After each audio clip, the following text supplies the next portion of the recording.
So I'm going to start by showing you a video of someone riding a bike down a trail. And in this video, the camera that's taking the footage is mounted to the person's head. And you can see that as they go down the trail, their head bounces around quite violently, making it difficult to see and probably difficult to stay on the bike as well. But if you've ever ridden a bike before, you know that this isn't what it looks like if you're the person on the bike. Instead, what you see is something closer to the video on the right, where your eyes move exactly opposite to the bouncing motion of your head to stabilize your vision and help you stay on the bike. So these image stabilizing eye movements come in two types. The first are driven by the vestibular system and are called the vestibular ocular reflex. They occur in response to the acceleration of the head, and I won't be talking in depth about them today. The second type of image stabilizing eye movement is a purely visual behavior, where the visual system detects that motion on the retina and then moves the eyes in the same direction as the motion with the right speed and direction to stabilize the visual scene. And this is called the optokinetic reflex, sometimes called optokinetic nystagmus. And today, my goal is to understand how the brain produces these eye movements in response to visual motion. So how does the brain detect the motion? And then how does it figure out what to do with that representation of the motion in order to move the eyes in the right direction and with the right speed? And this is what we might call a sensory motor transformation. And we're going to try to build a description of what the brain is doing to get from the visual input to the movement of the eyes. Okay, and so luckily to do this in the lab, we don't have to put people on bikes. Instead, we can just show them any type of full field visual motion stimulus. And in response to this, they'll naturally move their eyes in an attempt to stabilize that motion. So this is a subject, not from our lab, but just a generic subject looking at a black and white striped pattern. And when I play this video, this wheel will turn in front of her. It's called an optokinetic drum, and it will spin downward in front of her field of view. And I want you to watch her eyes while she's looking at this stimulus. And if it's hard to see, I'll also plot the position of her eyes across time on this bottom plot here. And so you might notice that as the drum spins, her eyes naturally follow the downward trajectory of the drum in front of her in an attempt to stabilize the motion of those black and white stripes. And that's shown on the bottom here. Let me bring up my pointer. That's shown on the plot here through this downward slow trajectory of the eye movement that's following the direction of the stripes. And then every once in a while, her eye will flick back in an upward direction in a saccade to reset, and then it resumes the downward tracking phase again. But something interesting happens when we show the same exact subject upward moving stimuli. So in this case, it's the same person looking at the same type of stimulus, but instead the drum's going to rotate in the opposite direction. And again, look at her eyes while she's looking at this stimulus. I'll plot it along the bottom. And you might notice, sorry, I jumped ahead for a second. You might notice that her eyes in response to the upward motion are now following the upward motion of the drum. But this time, her eye movements are a lot larger than they were in response to the downward motion. And you can see that on the bottom plots by the fact that the amplitude of these pink lines are larger than the amplitude of the downward black lines on the left. So it turns out that there's an asymmetry here. People are better at stabilizing motion when it moves upward than when it moves downward. And not just people, but also many different types of organisms. And the goal today is going to be to try to understand why we're better at stabilizing upward motion than downward motion. And hopefully in revealing that process, we'll be able to build a more general description of how the brain is stabilizing motion in any context. And so to do this, we'll move from humans into an organism where we can actually study the circuits and systems that are supporting this type of behavior, the mouse. So we can show a mouse the exact same type of black and white striped stimulus that the person on the previous slide was looking at. And if we move those stripes upward, the mouse will respond by moving its eye naturally upward to try to stabilize the motion, which you can see in this plot right here. The mouse is looking up when the stripes move upward.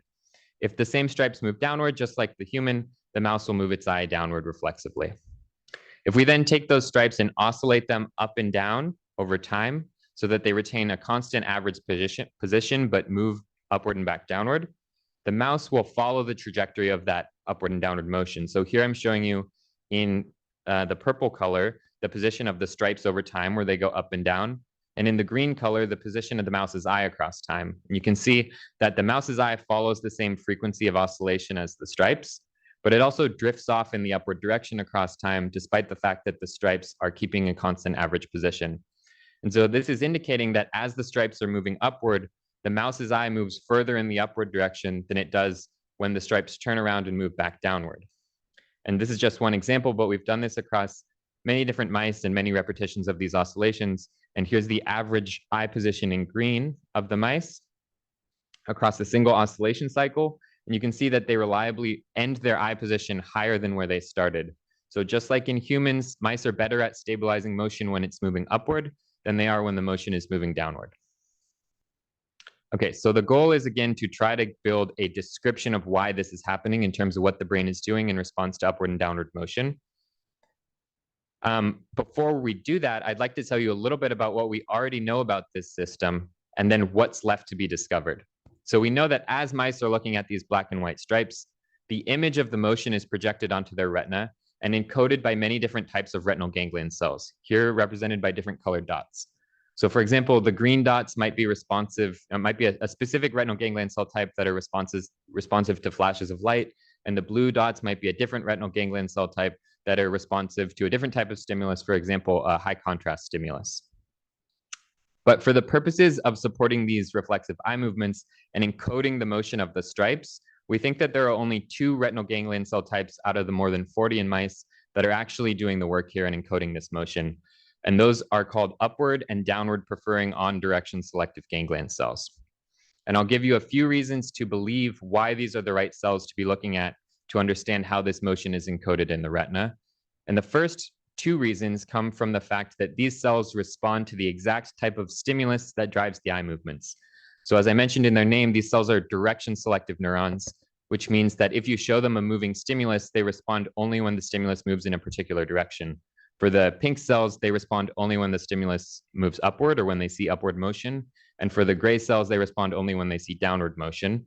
That's shown here by these arrows pointing to the direction of motion that example cells will respond to. And you might notice that it turns out that these upward and downward moving stimuli that the cells respond to are the exact same kinds of stimuli that get the animal to move its eyes. So on the basis of correlation, the cells are looking at the same type of stimulus that will get an animal to move its eyes. So we think they're important for this behavior. Similarly, the cells are not just direction selective, but they're also speed selective. So they only respond to motion that moves at a particular speed in space. And their tuning curve across speed is shown by the dashed line here. So they respond optimally at this peak here, which corresponds to motion of about 1 degree per second. And if you then look at the speed tuning curve of the behavior, so what speed of motion optimally drives an eye movement, that's shown in the black line. And you can see that this black solid line closely mirrors the striped line, indicating that the cells and the behavior have the exact same speed tuning profile. So not just are the cells direction selective looking for motion, but they're also looking for motion in the right direction and at the right speed. Third, if we get rid of the motion sensitivity of these neurons, we also lose the eye movements. So on the left here is an example of a control animal that's looking at an oscillating striped pattern, just like we previously looked at. Here, the position of the stripes is shown by the dashed line. And the position of the animal's eye is shown by the solid line. And you can see that as we saw earlier, as the stimulus oscillates, the animal's eye also oscillates. But if you then do a manipulation to get rid of direction tuning in these neurons, despite the fact that the stimulus still oscillates, animals without direction selective neurons now lose their ability to stabilize that motion. So causally, if you disrupt the activity of these particular neurons, you also lose the eye movements. So they respond to the right type of stimuli, and they're also necessary for the behavior to happen. And then a third and final reason to think that these are the right neurons to look at to support this behavior comes from anatomy. So you may know that most retinal ganglion cell types project to common structures like the lateral geniculate nucleus or the superior colliculus. These are very special retinal ganglion cells in that they project to neither of those structures. And they are the only visual input to a set of midbrain nuclei known as the accessory optic system. And in particular, the medial terminal nucleus for these particular retinal ganglion cells, abbreviated MTN. And the MTN itself is known to be important in driving eye movements. If you stimulate the MTN, you'll get the animal to move its eye. And it's also connected back to the extraocular muscles through a few short synapses in the brainstem, such that there's a very short circuit from the retina through these on-direction selective retinal ganglion cells, the MTN in the brainstem, and back to the eye muscles. And so it looks like this is the pathway that's supporting the transformation from visual motion detection to the movement of the eyes in the right direction and with the right speed.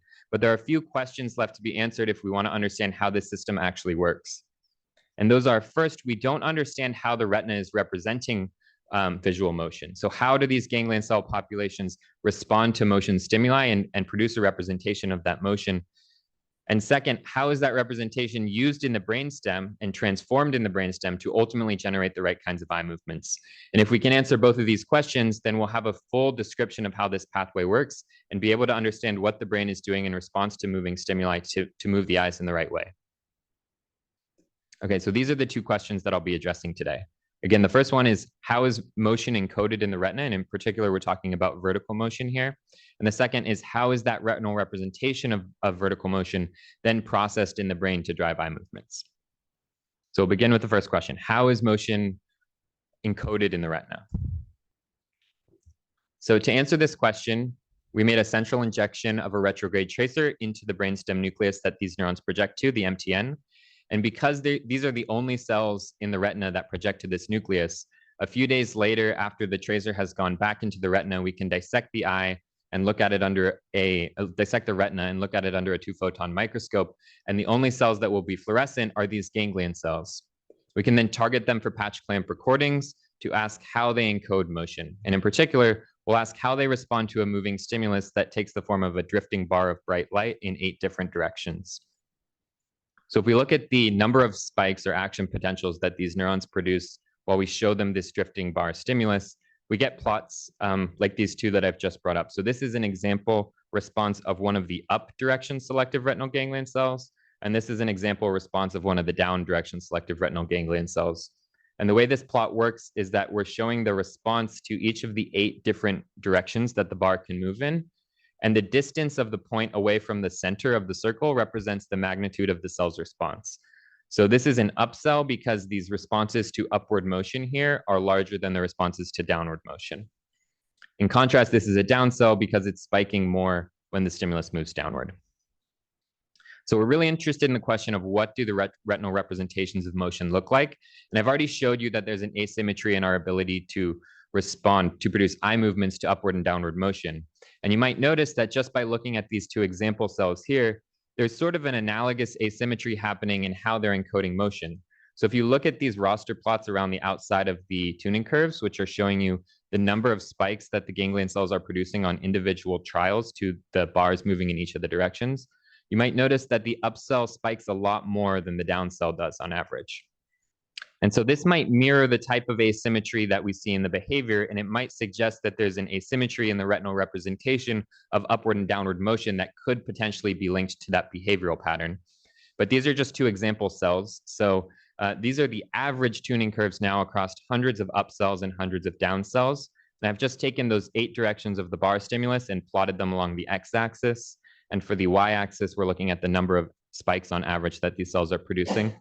And I've also aligned the tuning curve. So everyone is, all the up cells and down cells are pointing in the same ways. And what you'll notice is that the pink curve sits above the black curve, which suggests that for any direction that the bar can move in, the up cells are indeed producing more spikes than the down cells. So it looks like it's true that there's an asymmetry in how the retina is encoding upward and downward motion. The response to upward motion involves a larger number of action potentials, more spikes. A second thing that you might notice, though, in looking at these example tuning curves is that they're not only a different size, but they're also a different shape. So this one here is much more circular than the more pointy down tuning curve over here. And so this could potentially be a second way in which vertical motion is encoded asymmetrically in the retina. And we can ask about the shape of the tuning curves by plotting a metric called direction selectivity index, where now here along the x-axis, a value of 1 corresponds to a cell with a very sharp tuning curve, and a value of 0 corresponds to a cell with a very broader circular tuning curve. And what we see in these distributions is that the down cells, which are the gray bars, have much sharper tuning curves on average than the up cells. So not only are they producing more spikes, but they also have a different shape of their tuning curve. And so there are really 2 asymmetries in the retina that are corresponding to behavior here. Up cells are producing more spikes, and they also have broader tuning curves. So we're going to try to understand how this retinal representation and the difference in response to upward and downward motion might be linked to that behavioral difference in our ability to stabilize upward and downward motion. But before we get too deep into that, I'd like to explore the mechanisms of this asymmetry in the retina for a second and ask, why do up cells respond differently to upward motion than down cells do? or excuse me, why do up cells respond differently to upward motion than down cells respond to downward motion? Okay, so to ask this question, we'll look at the synaptic properties of the cells. So we'll make patch clamp recordings from the exact same neurons that we were just recording from in response to the same drifting bar of light stimulus. And to understand our hypothesis here, I want to first tell you a little bit about what's already known about direction selectivity in these neurons and why they're direction selective in the first place. And so it's well established that these direction selective neurons receive inhibitory inputs that are themselves direction selective. So for example, these cells receive a lot of inhibition when they see a null direction stimulus, which for an up cell would be downward motion and for a down cell would be upward motion, so the direction that it doesn't like. And they receive very little inhibition for what's called a preferred direction stimulus. For an up cell, that would be upward motion. The excitatory inputs to these ganglion cells, however, are much more constant across directions, such that the spike tuning curves that we were just measuring on the previous slide are roughly inversely proportional to the amount of inhibition that they're getting for any given direction. And so it's the inhibitory inputs to these cells that are defining their direction selectivity. And so our hypothesis was that because inhibition is playing the dominant role here, potentially the asymmetry that we've seen in the tuning curves of up and down cells is caused by differences in the amount of inhibitory currents that they're getting in response to each of these different directions of stimulus motion. And so we measured the amount of inhibition that the cells receive across directions of the bar stimulus. This is the peak current, inhibitory current that the cells receive, again, for each of the 8 bar directions. And surprisingly, what we found was that there was no difference in the amount of inhibitory input to the cells.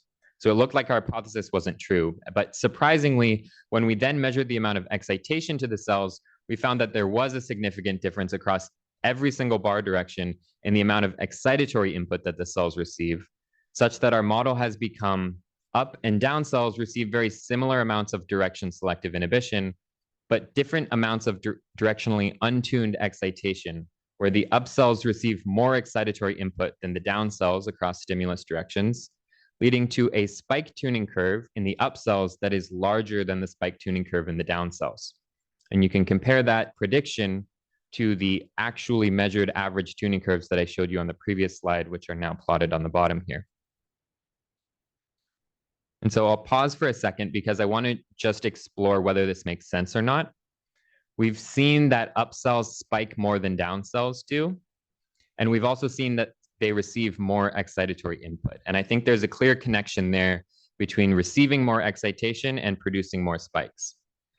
But the other thing that we saw about up cells was that they also had a different shape of their tuning curve. And it's maybe less clear whether the difference in the amount of excitatory input that the cells receive could also account for the fact that they have different shape tuning curves. We're only seeing a difference in excitation here, and it itself is not very directionally tuned. So can it be true that a directionally untuned input could also account for not only a difference in the number of spikes that the cells are producing, but also the shape of their tuning curves?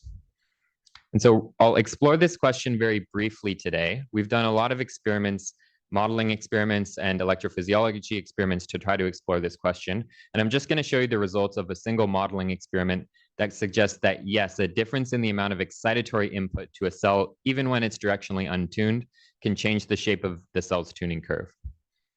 And so we built a parallel conductance model to really explore the role of directionally untuned excitation for these cells, wherein we can take the inhibitory conductances from our patch clamp recordings that I just showed you on the previous slide, here shown for 8 different directions of a stimulus to a model ganglion cell in the pastel colors here, so that we have a different conductance time series for every single direction in terms of inhibition, and a single time series for excitation, which is shown in the yellow color, that's directionally untuned. These data are coming directly from our patch clamp recordings. And then using this model, we can translate those conductances into responses of a model ganglion cell. And so here are the responses to each of the 8 directions of the stimulus for a model cell. And you can see that the cell will just depolarize to different degrees in response to different directions of the bar stimulus. We can then plot a spike threshold that we also measure empirically for these cells and ask, how does changing the gain on the excitatory term here, so just the amount of excitation that the cell is getting, affect the shape of its tuning curve? And that's what I'm showing you here, again, by plotting the direction selectivity index on the y-axis now, which takes, again, a value of 1 for a very sharp tuning curve and 0 for a very broad tuning curve. And along the x-axis, we're varying the amount of excitation that the cell gets. It's still directionally untuned, so it's the same for all directions, but we can change how much excitation that actually is and ask how does that affect the shape of the tuning curve. And so I want you to look at the red line here, and you can see that as we're, the red line is the shape of the cell's spike tuning curve, which is pretty much what we've been looking at empirically so far. As we're changing the amount of excitation that this model cell is getting, the shape of the tuning curve is becoming broader and broader with more excitation, which is maybe unintuitive, but it's suggesting at least that the amount of excitation that the cell gets, even when directionally untuned, is going to change the shape of the tuning curve. And in particular, it's changing it quite drastically. So 1 here on the x-axis is where the cells normally sit physiologically. So this is where we've not manipulated the excitation term. And you can see that in this regime, they're very sensitive, in fact, to the amount of excitation that they're getting, where when you add a little bit of excitatory current to the cells, their tuning curves broaden quite quickly. And when you take a little bit away, their tuning curves become quite sharp. And that's really denoted by the steepness of the red line here. Something that's interesting and which gets a little bit at what the mechanism is here is if you then look at the blue line, which is the shape of the cell's underlying membrane potential tuning curve. So now we're not talking about spikes, but just what's ever happening under this threshold potential here that we've applied to the model. You can see that the membrane potential tuning curve is much less sensitive to the amount of excitation that the cells are getting. And the only difference in the model between the blue and the red line is the imposition of the spike threshold. And so this is suggesting that the threshold potential, or the translation from a continuous membrane potential to a discrete spike, is causing these cells to be very sensitive to the amount of excitation that they're getting. It's the threshold in combination with the excitation that shapes the cell's tuning curve. And here's just one example empirical experiment that we've done to sort of validate the predictions of this model, where you can see that so these are current clamp recordings, and I'm measuring the spike tuning curve on the x-axis and the simultaneously measured voltage membrane potential tuning curve on the y-axis. And you can see that the spike tuning curve for these cells is always much sharper than the membrane potential tuning curve, again indicating that the threshold is very important for setting the shape of the cell's tuning curve.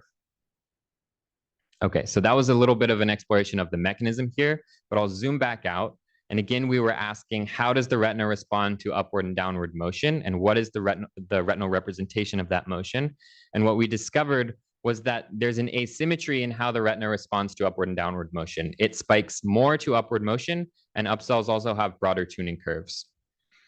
This might be linked to the asymmetry in that we saw behaviorally in animals' ability to stabilize upward versus downward motion. But we really have to explore how is the brain using the retinal representation of visual motion in order to be able to make that link. So our next question is, how does the medial terminonucleus, or the brainstem, interpret these motion signals in the retina to drive eye movements? And so I'm going to propose a model for this, which is depicted in this schematic here. And how this model works is that we take the responses of our up cells to any given stimulus in pink, and we subtract from their output the response of our down cells in gray. And this model is predicting that the animals will move their eyes upward whenever up cells spike more than down cells, and the animal will move its eye downward whenever the down cells spike more than up cells. And that's implemented by the subtraction step here in the middle. Now, there are a few reasons to think that this model is the right one to use for understanding how the brain is interpreting motion signals from the retina. They range from physiology experiments in MTN to the anatomy of the MTN. But one intuitive reason to think that this is the right model is that if you show an animal a stimulus that activates both of these cell types, both the up and the down cells, it won't move its eyes. And that's implemented by the model by, if you subtract the output of the two cell types when they're both equally active, you get a value of 0 and you don't get any eye movement. In contrast, it's only when you show the animal a stimulus that differentially activates the up cells or the down cells that you'll get an eye movement. So something like a drifting pattern of stripes moving upward only activates up cells, or when it moves downward only activates down cells. And so that type of difference calculation can also be captured by a subtraction here. And so what I'd like to do is test whether this model actually works by asking, what would it predict about how animals should move their eyes based on the electrophysiology data that we've recorded? And so I'll walk you through how this works, but we'll try to make a prediction for how animals will move their eyes in response to first upward motion based on the actual data that we recorded in terms of how up and down cells respond to upward motion. So this is what I'm showing you here on this left plot. What we do is we take the response of up cells to the upward moving stimulus when the bar moved upward. We count the number of spikes that they produce, and we subtract from that the response of down cells to that upward moving stimulus. And that difference is shown by the bracket here. And the magnitude of that bracket might correlate in arbitrary units to the amplitude of an animal's eye movement in response to upward motion. Similarly, we can make a prediction for how much animals will move their eyes to downward motion on the right by taking the response of down cells to downward motion and subtracting from that the response of up cells to upward motion. But what I'd point out is, if you remember, up cells are more active than down cells. So when we take this upward response of up cells and subtract the response of down cells, what we're doing is we're taking the best direction for the most active cell type and subtracting from that the worst direction for the least active cell type. So that results in a big difference in terms of the number of spikes. And when we then look at the response to downward cells and make a prediction based on that, we're now taking the best response for the less active cell and subtracting the worst response from the most active cell. So we still get a difference, but it's not nearly as big as the difference that we would have predicted to upward motion. And so we can do this type of process more computationally by doing it iteratively and bootstrapping, but I'll translate these predictions in the brackets into something that looks like a behavior. So this is what the model would predict, given the physiology data, for how an animal will move its eye to that same oscillating pattern of black and white stripes that I showed you at the beginning. So the green line is predicting how the animal will move its eyes. And you might notice that because our prediction suggests that the response to upward motion will be larger than the response to downward motion, we're indeed predicting some type of curve where the animal's ending eye position is higher than its starting eye position. And if you remember back to the beginning, this looks a lot like how animals actually move their eyes in response to this type of stimulus. And so it looks like our model is working really well. If we take the physiology data from our ganglion cells, pass them through this model, we get a prediction that looks a lot like the actual behavior. But if you're a critical observer, you might think that this is a little backwards, because I started with this behavior. I knew what it looked like. I then went to the ganglion cells, recorded their activity, and built a model that sort of fit the data potentially to the observations. And so what I'd like to end with is introducing a new stimulus that we haven't looked at before. And hopefully this new stimulus will drive different types of responses in the ganglion cells. And we can then use this model to make a prediction about how animals will move their eyes in response to this brand new stimulus that we haven't seen before. And then at the end, measure how animals actually move their eyes and see whether the model still holds up. So in this way, I'd like to try to push the model a little bit, and we'll see if it actually works. And that new stimulus that I'm going to introduce is now a low contrast stimulus. So everything that we've seen so far, I'll now call high contrast. And this is shown on the top here in the green now. So here's an example upcell in response to a high contrast moving bar of light in 8 different directions. It's just like the tuning curves we've already seen before. But it turns out if you then show this exact same cell, the same stimulus, but just lower the contrast of the bar, its tuning curve looks much different. So this is the exact same cell on the bottom. The cell spikes less than it does to the high contrast stimulus, and the shape of its tuning curve also becomes much more narrow. And indeed, this is true not just of this example cell, but of many different cells we've recorded from.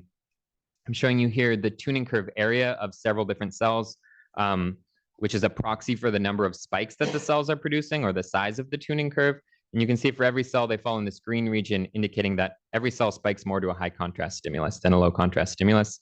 And similarly, I'm showing you here the direction selectivity index for these cells. Pretty much every cell has a narrower tuning curve in response to a low contrast stimulus. And if we look at the difference between upward and downward preferring cells under low contrast, we see that that asymmetry that we first observed starts to go away. So whereas under high contrast, there was a big difference in how up and down cells responded to motion, up cells spiked a lot more than down cells and had broader tuning curves. When we lower the contrast of the stimulus, there's still a difference, but it's not quite so stark. And so this is a good stimulus to use to put the cells in a new position, and then test what the behavioral predictions of the model would be given these new responses of the cells. And so that's what we'll do next. We'll take our model that we've already seen kind of works for a known stimulus, And we'll ask, what are the predictions for how an animal would move its eye in response to a low contrast stimulus? And so that's shown here. Again, you've seen the green curve before. That's our prediction for a high contrast stimulus.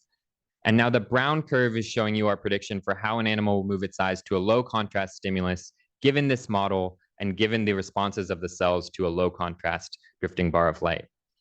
And I'll point out two predictions that we can make about what the difference between animal eye movements to high contrast and low contrast stimulus would be if this model were correct.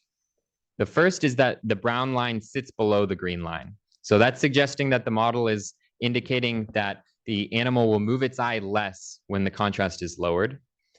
The second prediction is that the eye movement will become less asymmetric. So the brown line ends closer to where it started than the green line does. And that might be linked to the fact that the asymmetry between the upward and downward preferring cells also decreased under low contrast conditions.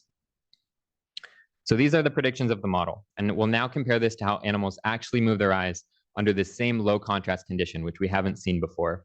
And that's shown here in now the brown line. Again, you've seen the green line before. That's the response of the animals to a high contrast stimulus.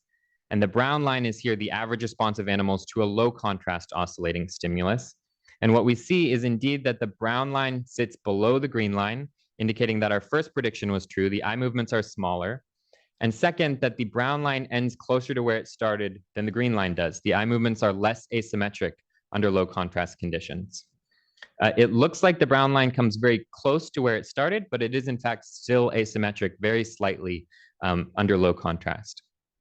And so the model is working very well. We've introduced a new stimulus. It's making the right predictions. And so this is probably a good description of what's actually happening in the brain in terms of how the brain is interpreting the retinal representation of vertical motion. And the last piece that we have to fill in is how we get from this simple subtraction step to the actual behavior.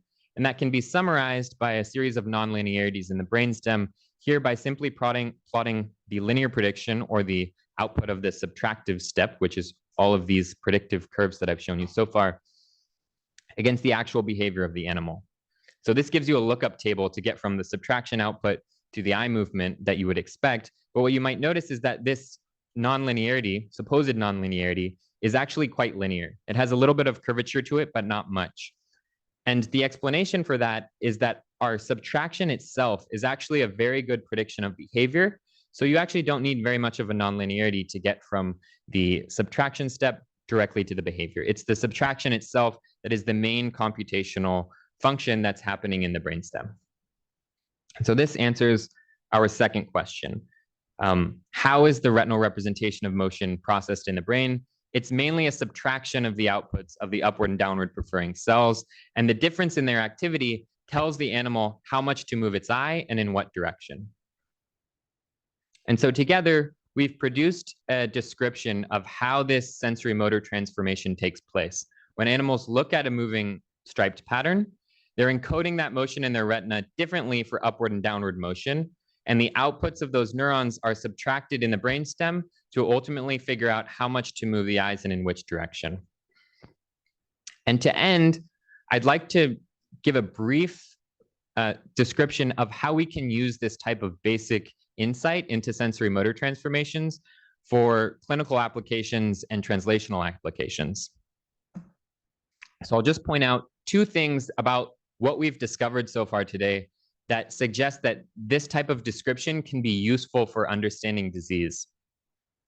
And the first is that we've seen that the ganglion cells that we were recording from are very sensitive to small changes in their input. So if you remember, the up cells receive a little bit more excitation than the down cells, and this caused them to behave quite differently than the down cells. And it also translated to a behavior in terms of a different response to upward and downward motion. Again, this is the conductance model that I showed you earlier, where you can see that changing just subtly the synaptic inputs to these cells causes a big response, a big change in their response. And the second thing that we've seen that suggests that this could be a good, useful system to look at in the context of disease is that the nonlinearity was actually fairly linear, which suggests that given the sensitivity of the cells, we can get a behavioral readout of small synaptic changes in terms of these eye movement behaviors, because small synaptic changes to the cells first cause significant changes in their spike output, and second, cause significant changes to behavior because this nonlinearity is pretty much linear. So we're getting a linear readout of what's happening in the retina. And so I'll show you how we've started to use this framework to pick out small, no longer synaptic changes, but changes that can occur in disease using this system. So here's a picture of the retinal circuit. So far, we've been recording and talking about ganglion cells, which sit here. The photoreceptors are here. And if, again, you make small synaptic changes to the ganglion cells, they change their profiles and you get different types of eye movements. But of course, in many different types of visual diseases, you also get synaptic changes that are not driven by a stimulus or by maybe different circuits, but you get synaptic changes caused by the disease itself, or input changes that are caused by the disease itself. And so, for example, in retinitis pigmentosa, you might lose your photoreceptors and cause a slightly different amount of drive to the ganglion cells. And we think that these ganglion cells might be very sensitive to just that kind of subtle input change. So they might be a good readout of just how many photoreceptors you're losing, for example. And I'll just put this in contrast to something like subjective acuity, which in photoreceptor degeneration is known to take a long time to degrade. So here I'm showing you visual acuity as a function of photoreceptor loss in a schematic form, and it doesn't really start coming down until you've lost at least 50% of your photoreceptors. In contrast, the ganglion cells might be more sensitive. So we tested this in our mouse model by using a diphtheria toxin receptor and expressing that selectively in cone photoreceptors, and then ablating just a small, mild amount of photoreceptors. And so here I'm showing you images of the photoreceptor array of the cone array in a control animal on top, and in an animal where we've knocked out just a few photoreceptors. You might notice that there's not a big difference between these two images. That's because we're really just killing a couple of cones and asking, are the cells sensitive enough to detect even this small type of change? And importantly, we're sitting somewhere in this regime where we're below, in humans, the subjective acuity threshold. Okay, so when we then measure the responses of these direction-selective ganglion cells to this type of retinal insult, what we find is that they are in fact still sensitive, not just to synaptic changes in control conditions, but to synaptic changes in disease conditions. So when we knock out a few cones, the number of spikes that the cells are producing dramatically decreases. Their shape of their tuning curves also change. And because we can get linear responses from behavior, from going from cells to behavior, what we find is in measuring the optokinetic response of these cells, it also significantly changes. And so it looks like having this understanding of the mechanisms that support image stabilizing eye movements can reveal areas where we can probe the system in disease states to leverage the sensory motor transformation itself and detect when there are small input changes happening. And that's all I have today. I'd like to thank everyone in the Dunn Lab and of course, David, who's not here, but David for honoring this work with his award. Thanks.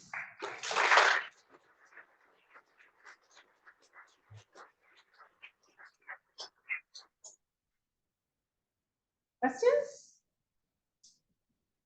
Yes, Sydney. I have a novel, I don't really know, this might be anatomical or something very simple, but I noticed that in your data, when it came to the up, it was never directly vertical, it was always slanted, even in the eyeball of the mouse was also slanted. What do you think is going on there? Is that anything in particular? And do you think that's an indication that maybe the upward directing cells and like also contribute to side? Yeah, so you're right, they are slightly off of vertical. And that is typically attributed to the fact that we're taking a curved retina and flattening it out and then recording their responses like that. And so you get a little bit of a change in their direction on a 2D surface than you would on a 3D surface. But importantly, if you look at upsells across different parts of the retina where that curvature is different, they sort of adjust their preferred direction based on where they're sitting in the retina. So I may have shown a few cells coming from a similar retinal location, but they will form arcs that sort of line up with a vertical direction if you were to refold the retina across a sphere.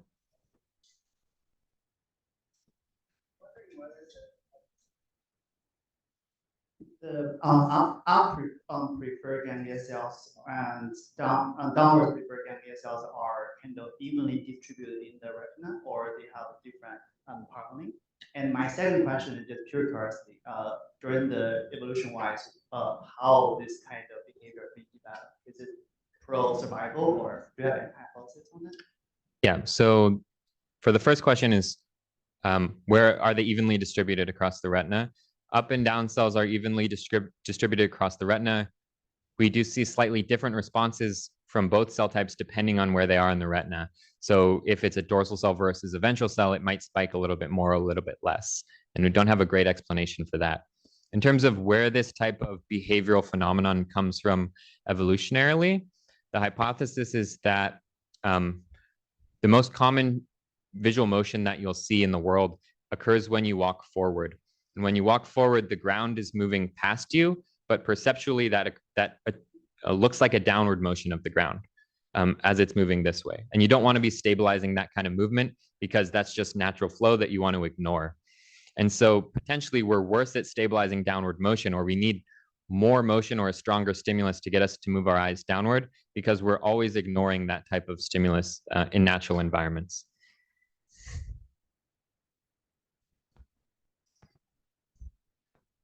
For the changing the contrast, is that white versus gray instead of white versus black?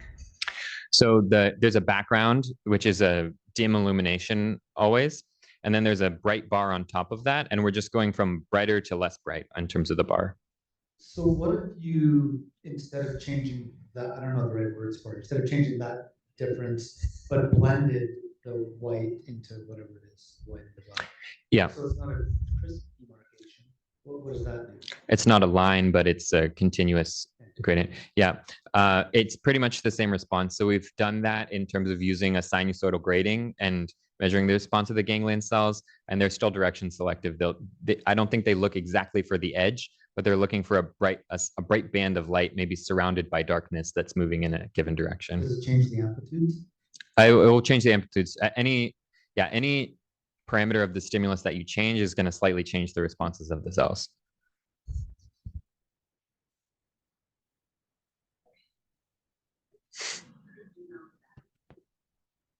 Nice talk. My question is, do you know if these up and down retinal ganglion cells were affected in retinal degenerative disease? Yeah, I don't think we have a good understanding of that in terms of which are they more vulnerable or less vulnerable than other ganglion cells. They're not a very common cell type that people study, and they're also quite a rare cell type in terms of just their number. So yeah, I don't think we know, but it's a good question, and it's something that I think we've been a little bit interested in because there are other differences between up and down cells in terms of morphology and so forth that might suggest that potentially one of those two cell types is more susceptible than the other. Very nice work, Scott.